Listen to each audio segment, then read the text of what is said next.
gas station here with another fun little camera.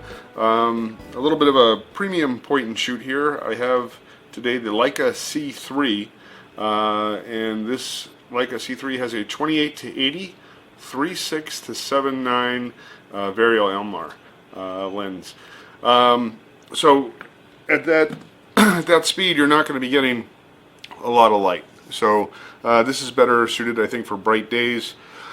And you know, for like sort of outdoor stuff. It does have a flash built in, probably good till about, I don't know, I guess I would say about 3 to 6 feet, somewhere around there. Any further than that, I think you're gonna be disappointed. But really decent little camera. I took this out and shot out, you know, day at a park with my daughter, and I was really surprised at the results. I had a Leica C1 prior to this and was very disappointed in that camera. I didn't like the lens quality at all. I didn't think it was sharp at all. And but I heard there was a vast improvement with the C3.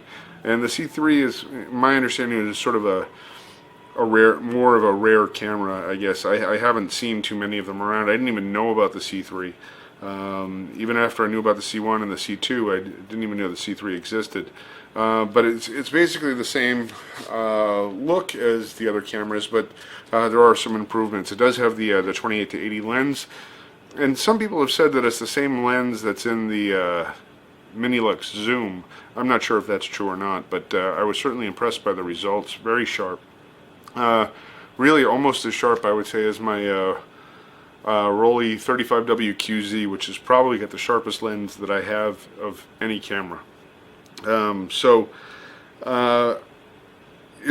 is pretty sharp. I also really like the contrast in color of this lens, and I think it would probably even been much better had I been using like a really good film, had I put in like Portra or something like that, or even, you know, some chrome or something. The exposure was dead on, and the colors just look great. So I can't imagine they're not gonna improve with even better film.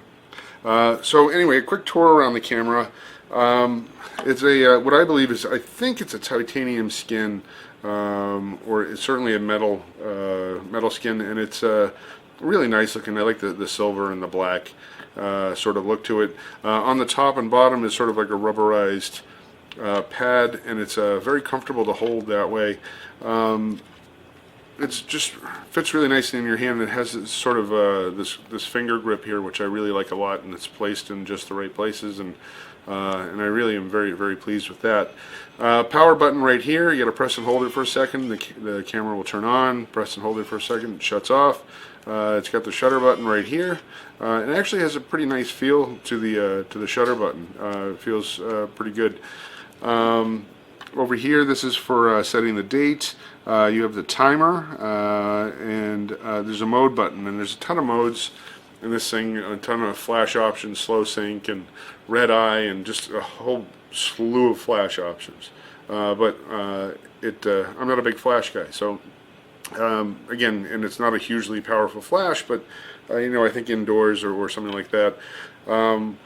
I would be comparing this camera in the neighborhood of the Yashica T4, but I think I was a little bit happier with the look of this at the wide end.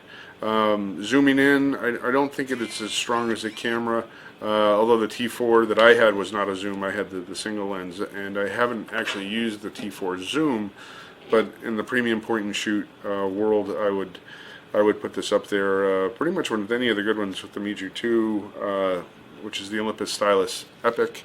Again, very pleased with this camera. The quality, build, and construction is decent. I don't think it's spectacular. It's made in China, so there's a lot of plastic on it.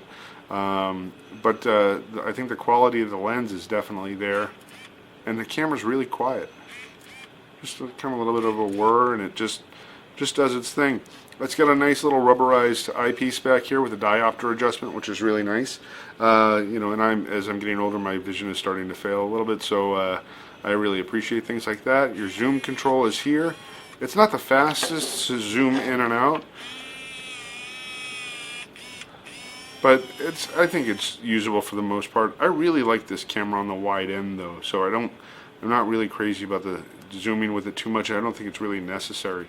But you know, it's got the little flash here, and the focus seems pretty accurate and fast. And yeah, really just kind of generally pleased with that.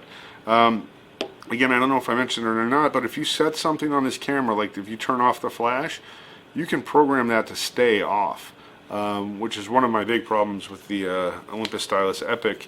And I had issues with the Yashica T4. It's just you can't program the flash to stay off when you turn off the camera. You have to reset it every time, and that just kind of drives me crazy. I think maybe in the later versions of the T4 that's not the case, but the T4 that I had, it just drove me crazy. So I like to be able to shut off the flash.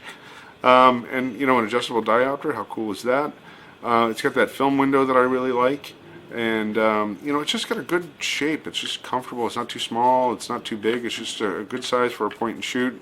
And it's really nice. It's easy to work with. A little switch on the side to open it up.